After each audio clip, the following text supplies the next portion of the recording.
तो hello everyone, this is Robins. तो आज की सिंपल हार्मोनिक मोशन में मैं आपको इस तरह से एक्सप्लेन करूंगा इस चैप्टर को, आपको बिल्कुल भी दिक्कत नहीं आएगी। जी मेंस के जितने भी प्रॉब्लम आती है सिंपल हार्मोनिक मोशन को, मैं यहाँ पे अप्रोच इस तरीके से बताने वाला हूँ वो आपको काफी इजी लगे इसको सॉल्व करने में। तो वीडियो को आगे बढ़ने से पहले मैं थोड़ी अपनी बारे में बता देता हूँ, क्योंकि काफी ऐसे स्टूडेंट है जो मेरे बारे में नहीं जानते हैं। तो मैं यहाँ पे आर1 पीआर दोनों क्वालिफाइड हूँ। अनकमी जैसे प्लेटफॉर्म में फिजिक्स भी पढ़ा चुका हूँ एंड फिलो ट्यूटर पे 1+ ईयर एक्सपीरियंस भी है। अब तक मैं 1000+ स्टूडेंट को मेंटर कर चुका हूँ। तो बिना टाइम वेस्ट किए वीडियो को आगे बढ़ते हैं। आज का टॉपिक हमारा एसएचएम। यहाँ पे बेसिकली हम सॉल्विंग पार्ट पे नहीं जाएंगे, हम यहाँ पे अप्रोच पार्ट पे जाने वाले हैं, किस तरह से क्वेश्चन को अप्रोच करते हैं। और यहाँ मैं ऐसे ट्रिक एंड ऐसे छोटे छोटे कॉन्सेप्ट की बात करूंगा जिससे कि मैं इजी तरीके से एसएचएम की प्रॉब्लम को हैंडल कर सकते हैं। तो हम फर्स्ट प्रॉब्लम से स्टार्ट करते हैं। पहले वीडियो को पॉज कर दो, उसके क्वेश्चन को पढ़ो, पहले क्या पूछा गया, उसके बाद मेरे साथ अप्रोच पे ध्यान दो। तो फर्स्ट क्वेश्चन हमारे पास क्या है, देखो ध्यान से।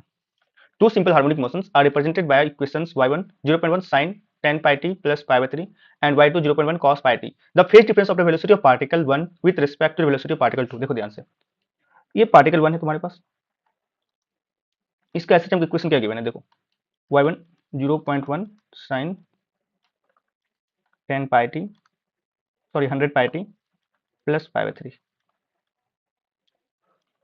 एंड y2 तुम्हारे पास क्या गिवन है 0.1 cos pi t।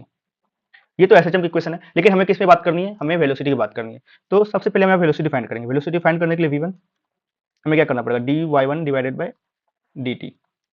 तो यहाँ से हमारे पास इक्वेशन क्या बन के आती है 0.1 into 100 pi cos pi T, sorry 100 pi T plus pi by 3। And similarly यहाँ पे v2 क्या हो जाएगा तुम्हारे पास dy2 डिवाइडेड बाई dt। यहाँ से क्या होगा minus 0.1 pi sine pi T. इसको हम इस तरह से लिख सकते हैं ना 0.1 पाई कॉस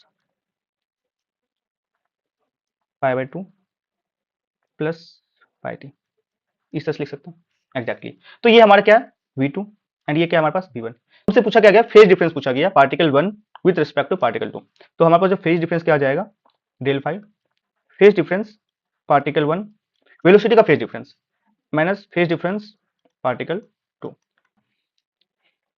पार्टिकल 1 का फेज क्या है तुम्हारे पास पाई बाई 3 एंड पार्टिकल 2 का फेज क्या है तुम्हारे पास पाई बाई 2। अगर इसको सब्ट्रैक्ट कर दो तुम्हारे पास आंसर क्या आती है तुम्हारे पास माइनस पाई बाई 6। तो इसका करेक्ट आंसर क्या है तुम्हारे पास ऑप्शन बी। यहाँ तक क्लियर, चलो ठीक है। अरे नेक्स्ट क्वेश्चन है, देखो ध्यान से। Two particles are performing simple harmonic motion in a straight line about the same equilibrium point. The amplitude and the time period of both particles are same and equal to a and t respectively. At time t equal to 0, one particle has displacement a while other one has displacement minus a by 2 and they are moving towards each other. If they cross each other at time t then time t is equal to what? तो देखो इस question को बहुत तरीके से कर सकते हैं, लेकिन मैं जो अप्रोच बताऊंगा ये काफी इजी अप्रोच है। हम इसको ना सर्कुलर मोशन की हेल्प से करेंगे। तो सर्कुलर मोशन की हेल्प से करने के लिए सबसे पहले बात एक चीज जानना हमें जरूरी है कि जो हमारे पास एसएचएम होती है ना, ये क्या है तुम्हारे पास प्रोजेक्शन ऑफ सर्कुलर मोशन होती है।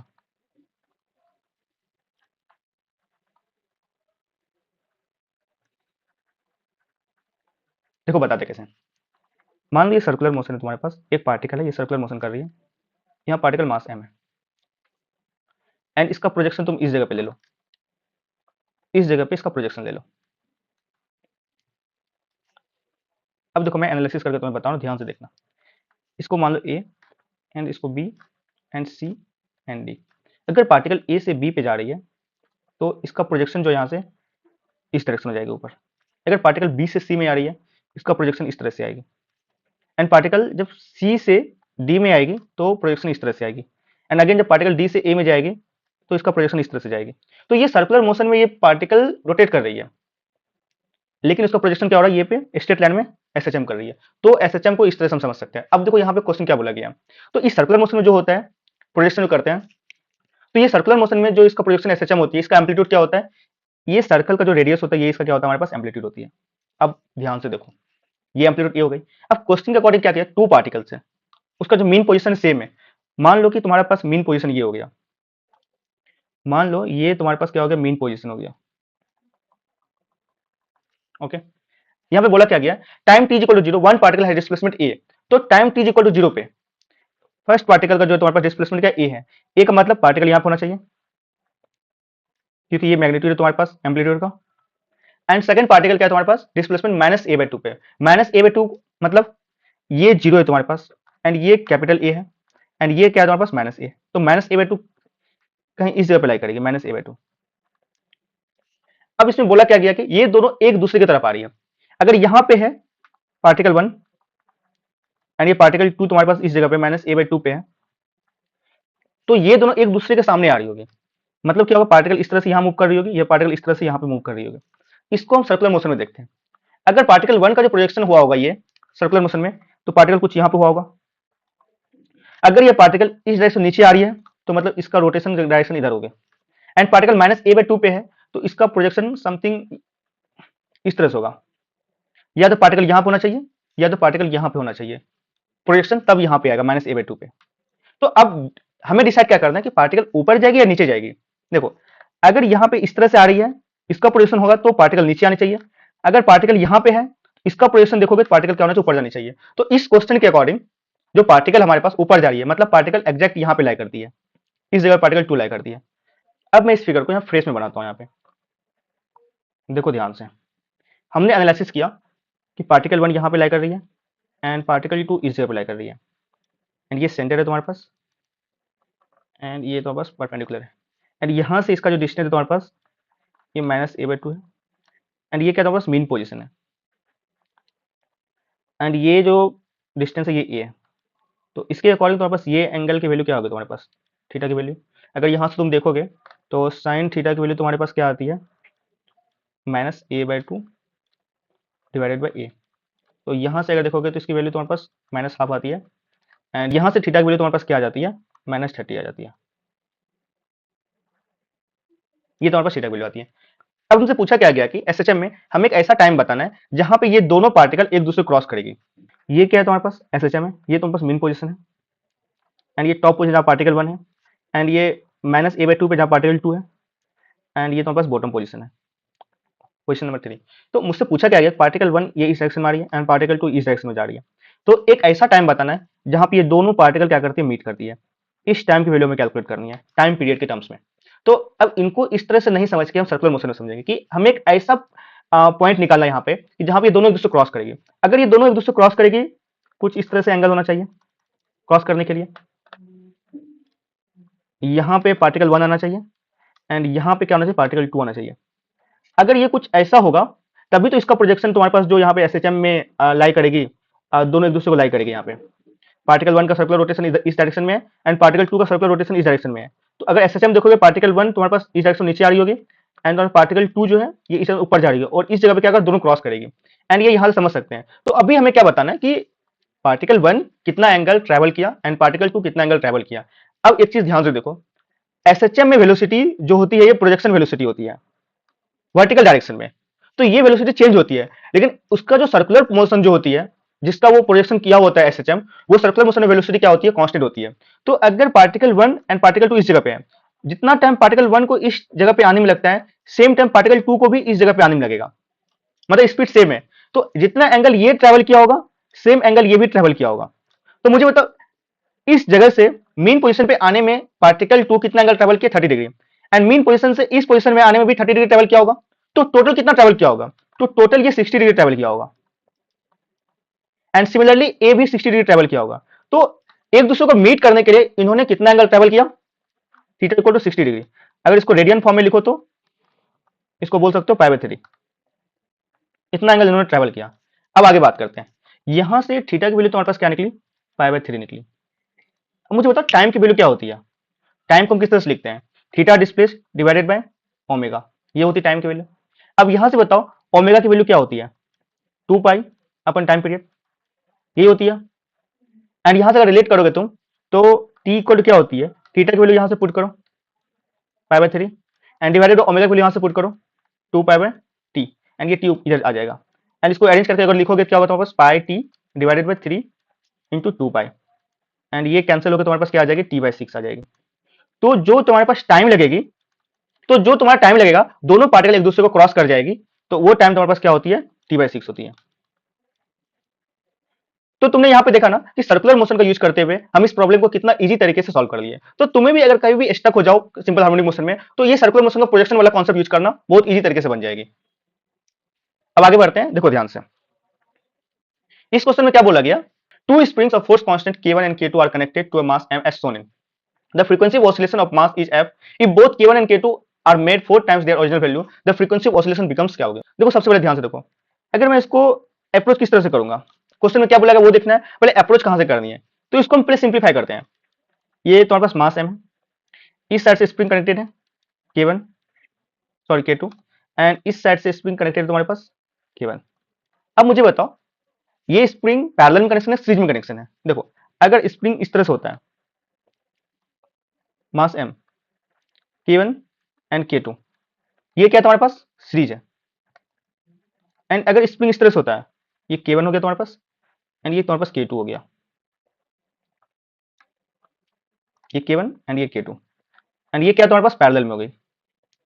अब मुझे बताओ ये वाला कनेक्शन कौन सा कनेक्शन है, तो यहाँ पे पैरेलल और सीरीज में समझने के लिए देखो यहाँ से जो K1 का एंड है वो मास से कनेक्टेड है एंड K2 का भी एंड क्या है तुम्हारे पास मास से कनेक्टेड है, तो यहाँ पे तो K1 का एंड है मास से कनेक्टेड है एंड K2 का एंड क्या है मास से कनेक्टेड है, तो ये क्या होगा तुम्हारे पास पैरेलल कनेक्शन हो गई। अब पैरेलल कनेक्शन में जो K इक्विवेलेंट की वैल्यू होती है क्या होता है तुम्हारे पास K1 प्लस K2, बस ये चीज याद रख लेना। अब इस कॉम्बिनेशन को अगर मैं तुम्हें इक्विवेलेंट में लिखूं तो इस तरह से लिख सकता हूं K इक्विवेलेंट, ये तुम्हारे पास क्या हो गई मास हो गई, एंड इसका जो तुम्हारे पास फ्रीक्वेंसी का जो फॉर्मूला होता है वो ये होता है 1/2 root under K equivalent divided by mass, ये क्या होता है फ्रीक्वेंसी का फॉर्मूला होता है।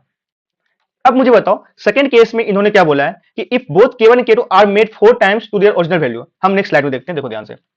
फर्स्ट केस में क्या फ्रीक्वेंसी तुम्हारे पास 1/2 रूट अंडर K इक्विवेलेंट क्या हो जाएगा तुम्हारे पास K1 प्लस K2 क्योंकि पैरेलल कॉम्बिनेशन में सम हो जाएगा divided by m, and second case में तुम्हारे पास f डैश की वैल्यू क्या हो जाएगा तुम्हारे पास 1/2 एंड यहां पे तुम्हारे पास K इक्विवेलेंट डैश हो जाएगा डिवाइडेड बाय मास m क्योंकि मास सेम है, तो K इक्विवेलेंट डैश यहां पे क्या होगा देखो ध्यान से, सेम यहां पे K1 dash plus K2 dash,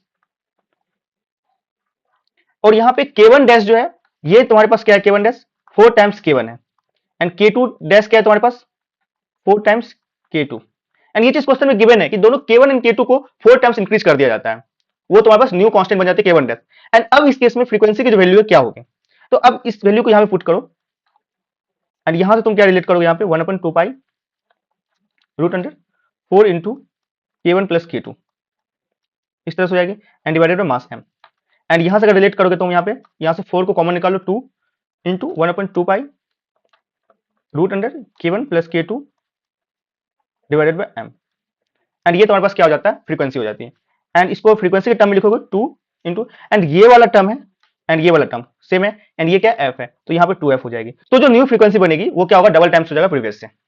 कितना इजी क्वेश्चन है, बस सिंपल तुम्हें क्या करना है पैरेलल कॉम्बिनेशन सीरीज कॉम्बिनेशन का कॉन्सेप्ट आना चाहिए, और हाँ जो सीरीज कॉम्बिनेशन का जो K इक्विवेलेंट होता है 1/K equivalent is equal to 1/K1 plus 1/K2, इस तरह से तुम इसको लिख सकते हो।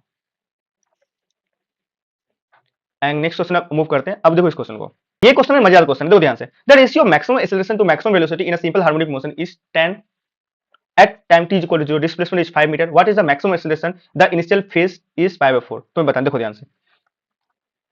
तुमसे क्या बोला गया रेशियो ऑफ मैक्सिमम एक्सेलरेशन, तो a max की वैल्यू तुम्हारे पास क्या होती है omega square into amplitude, and v max का तुम्हारे पास वैल्यू क्या होती है omega into amplitude, and in दोनों का रेशियो तुम्हारे पास गिवन है, मान लो ये 1 है एंड ये 2 है, a max to the v max का रेशियो तुम्हारे पास गिवन है 1 डिवाइडेड बाय 2 का वैल्यू तुम्हारे पास गिवन है क्या 10, एंड ये तुम्हारा क्या होता है omega square into a divided by omega into a, इसको कट कर दो तुम्हारे पास ओमेगा की वैल्यू आती है, तो एक तरह से यहाँ पे ओमेगा की वैल्यू तुम्हारे पास 10 गिवन है इनडायरेक्ट फॉर्म में, बस ये जान लो। एंड यहाँ पे तुमसे क्या पूछा गया है मैक्सिमम एक्सेलरेशन का वैल्यू क्या है, तो देखो यहाँ से हम क्या करेंगे simple y equal to a sin omega t plus 5, ये जनरल SHM का इक्वेशन है, ये जनरल SHM का इक्वेशन है। अब देखो यहाँ पे डेटा क्या क्या गिवन है at time t equal to 0, t equal to 0, displacement कितना y इक्वल टू क्या है तुम्हारे पास 5 मीटर, एंड 5 तुम्हारे पास क्या है 5/4, तो सारा का वैल्यू पुट करो यहाँ पे 5 इज इक्वल टू तुम्हारे पास क्या हो जाएगा a, and time t equal to 0 पे क्या है तुम्हारे पास ओमेगा t क्या है 0 हो जाएगी, एंड 5 क्या गिवन तुम्हारे पास 5/4 है, तो ये 5/4 हो गई। 5 इज इक्वल टू क्या होता है a sin 5/4 की वैल्यू क्या होता है 1/√2, एंड यहाँ से a की वैल्यू तुम्हारे पास क्या आ जाती है 5√2, लेकिन हमसे पूछा क्या गया है हमसे मैक्सिमम एक्सेलरेशन की वैल्यू पूछा गया, एंड मैक्सिमम एक्सेलरेशन का वैल्यू तुम्हारे पास क्या आती है ध्यान से देखो ओमेगा स्क्वायर a, तो ओमेगा वैल्यू पता है तुम्हारे 10, तो क्या हो गया 10 स्क्वायर 100 इंटू ए क्या है 5√2। इसको अगर सॉल्व करो तो हमारे पास क्या आ जाएगा 500√2 आ जाएगी। ये देखो ऑप्शन बी। क्लियर है? कितने इजी तरीके से सॉल्व करें, बस तुम्हें अप्रोच देखनी है, हम किस तरह से अप्रोच लगा रहे हैं, बस इसी चीज को दिमाग में रखनी है। बाकी फिर क्वेश्चन तुम इजी तरीके से सॉल्व कर ही दोगे।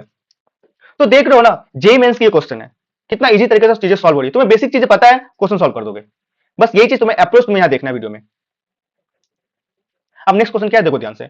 ए body is in simple harmonic motion with time period half second and amplitude 1 centimetre. Find the average velocity in the interval in which its moves from equivalent position to half of its amplitude. देखो ध्यान से क्या करना है। अगर ऐसे question में तुम्हें कुछ भी समझ में नहीं आया सर किस तरह से हम शुरुआत करें, तो सिंपली तुम्हें कुछ नहीं करना है। सबसे पहले तुम्हें एसएचएम की जनरल इक्वेशन लिखनी है, y is equal to a sine omega t plus 5। बस ये जनरल इक्वेशन तुम्हें लिख देनी है। इसके तुम्हें डेटा देखना है। वहां डेटा क्या लिखा हुआ है, ए body is in simple harmonic motion with time period half second. तो तुम्हें यहाँ पे क्या दिया, टाइम पीरियड की वैल्यू गिवन है क्या, half second. And time period की वैल्यू गिवन है हाफ सेकंड। यहां से तुम ओमेगा की वैल्यू निकाल सकते हो। तो ओमेगा इक्वल टू क्या होती है 2 पाई डिवाइडेड बाय टाइम पीरियड। तो यहां से ओमेगा की वैल्यू 2 पाई गिवन है, टाइम पीरियड भी तुम्हारे पास गिवन है हाफ, ये हाफ है तो ये ऊपर तुम्हारे पास 2 हो जाएगी। एंड ओमेगा वैल्यू क्या हो जाएगा 4 पाई। तो एक तरह से तुम्हें इनडायरेक्ट फॉर्म में ओमेगा की वैल्यू गिवन है। एंड एम्पलीट्यूड भी तुम्हारे पास क्या गिवन है 1 सेंटीमीटर। अब तुमसे क्या पूछा गया, एवरेज वेलोसिटी पूछा गया है in the interval in which it moves from equivalent position to half of its amplitude. देखो यहां से ये एसएचएम है तुम्हारे पास, ये ए पोजीशन है एंड ये माइनस ए पोजीशन है, एंड ये क्या है तुम्हारे पास मीन पोजीशन। देखो ये मीन पोजीशन से लेकर इस डिस्टेंस तक a/2 डिस्टेंस पे, यहां तक ट्रेवल करने में ये पार्टिकल का जो वेलोसिटी एवरेज होगा हमें वो फाइंड करनी है। तो हमें पता है ना v average is equal to क्या होता है, जल्दी से बता दो, total displacement divided by total time. हमने अब तक ये पढ़ रखा है। अब मुझे एक चीज बताओ, यहां पर जो टोटल डिस्प्लेसमेंट है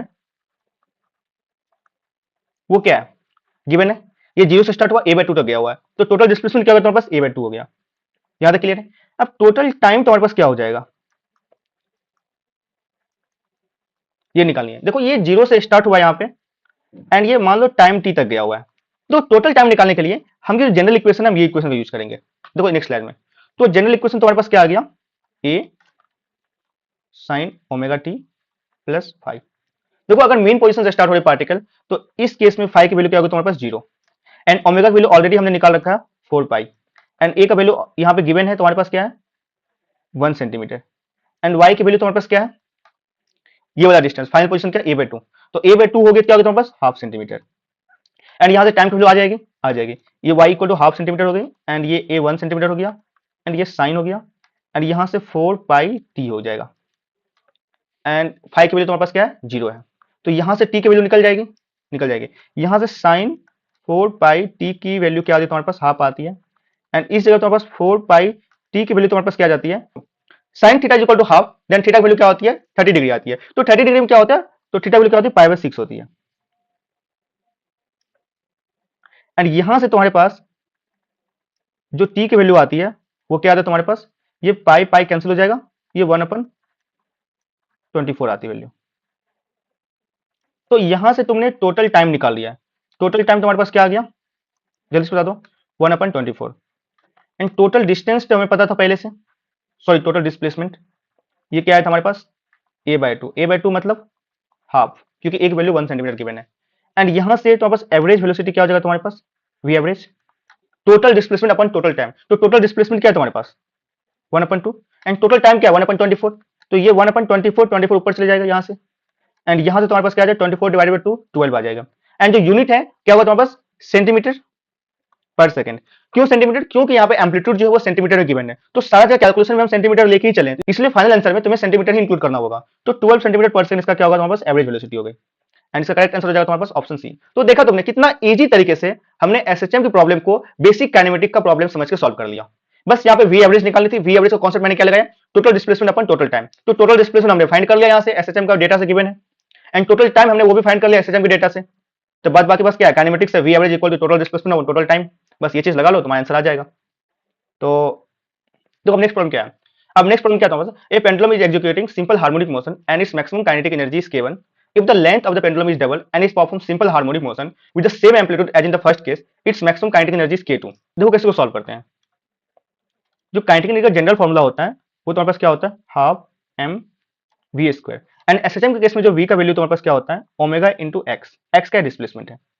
तो इसके हेल्प से हम काइनेटिक एनर्जी को जनरल तरीके से क्या लिख सकते हैं, half m v square omega square into x square, ये लिख दिए। अब इन्होंने क्या बोला है, if the length of the pendulum is double it perform simple harmonic motion. अब यहां से देखो, अगर ये तुम्हारे पास पेंडुलम है एंड इसको तुमने थीटा हल्का सा डिस्प्लेस किया इस जगह पे, बहुत ही स्मॉल थीटा तुमने डिस्प्लेस किया, एंड इसकी लेंथ अगर एल है, तो ये जो डिस्टेंस तुम्हारे पास एक्स होगा, जो स्मॉल डिस्टेंस है, इसको क्या लिखोगे तुम, एल थीटा, ये बोलोगे ना एल थीटा। तो अब एक्स को क्या करोगे तुम, एल थीटा से रिप्लेस करोगे, तो काइनेटिक एनर्जी क्या होगा तुम्हारे पास, एल एंड थीटा के टर्म्स में half M omega square l square theta square, and omega की वैल्यू क्या होती है सिंपल पेंडुलम केस में, root under g upon l, and ये ओमेगा की वैल्यू यहां पे पुट करो, तो यहां से काइनेटिक एनर्जी की वैल्यू क्या आती है तुम्हारे पास, हाफ एम ओमेगा स्क्वायर की वैल्यू क्या आती है तुम्हारे पास, G divided by L, L square and theta square, and यहां से काइनेटिक एनर्जी की वैल्यू क्या आ रही है तुम्हारे पास, half M G theta square L, ये आ गई। तो यहां से हमने क्या देखा, kinetic energy directly proportional to L, and ये kinetic energy maximum kinetic energy भी रेफर कर सकते हो, K max is directly proportional to L, and यहां पे तुम्हारे पास के1 क्या है, मान लो लेंथ एल पे है, एंड जो के2 है तुम्हारे पास मैक्सिमम काइनेटिक एनर्जी कितना है, 2l पे, क्योंकि यहाँ पे लेंथ को यहाँ पे डबल कर दिया गया है। इस केस में के2 की वैल्यू क्या होगी, अगर ये डायरेक्टली प्रोपोर्शनल टू लेंथ है तो इनका रेशियो भी सेम होगा, k1 divided by k2 is equal to l divided by 2l। तो यहां से k2 को जो वैल्यू आ रही है तुम्हारे पास 2k1 आ रही है, ये चीजें क्लियर है, और ये तुम्हारे कौन सा ऑप्शन से मैच कर रही है, ऑप्शन ए से। तो क्लियर है, तो देखा हमने कितने सिंपल तरीके से इस क्वेश्चन को हमने सॉल्व किया। तो आज के लिए इतना ही, तो मिलते हैं नेक्स्ट वीडियो में। कमेंट बॉक्स में बता देना नेक्स्ट वीडियो तुम्हें किस टॉपिक को चाहिए। तो इस तरह का वीडियो और भी आगे देखने के लिए चैनल को जल्दी सब्सक्राइब कर दो। Thank you.